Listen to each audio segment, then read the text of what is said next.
এই 500 টাকাটা আমি অফিসে পেয়েছি। তোমরা কি কেউ বলতে পারবে এই টাকাটা কার? কারণ এই 500 টাকার নোটের সঙ্গে আমি একটা বান্ডিলও পেয়েছি। এই টাকাগুলো আমার। না ম্যাডাম, এই টাকাগুলো আমার। আরে না ম্যাডাম, এই টাকাগুলো আমার।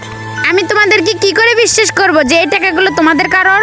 রাহুল আর ঈশিতা, তোমরা দুজনে আমার কেবিনে আসো। আর রাজ, তুমি আমার কেবিনে এসো। এবার তোমরা তিনজন সত্যি করে বলতো তোমাদের তিনজনের মধ্যে টাকাগুলো কার? ম্যাডাম বিশ্বাস করুন, এই টাকাগুলো আমার। আমি একজনের থেকে ধার নিয়েছি। ম্যাডাম, ও মিথ্যে কথা বলছে। এই টাকাগুলো বাবা আমাকে দিয়েছে সকালবেলা ব্যাংকে ফেলার জন্য। আরে না ম্যাডাম, এরা দুইজনে আপনাকে বোকা বানাচ্ছে। আমি একটু বাদে ভেবে জানাচ্ছি, যাও তোমরা এখন।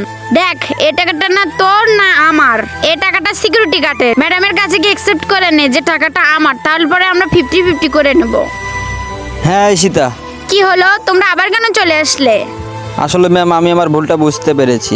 এই টাকাগুলো ঈশিতার। আমি মিথ্যা কথা বলেছি। থামো রনিত, কত মিথ্যে কথা বল। আমি ভালো করে জানি এই টাকাগুলো তোমাদের দুজনের মধ্যে কারো নয়। এই টাকাগুলো সিকিউরিটি গার্ডের। আরে তোমাদের দুজনকে লজ্জা লাগা দরকার, অন্যের টাকাকে নিজের টাকা বলছো। আমরা রিয়েলি সরি ম্যাম। এই লোভী লোকদের যদি ঘৃণা করে থাকো, একটি লাইক একটি সাবস্ক্রাইব তো দিতেই পারো।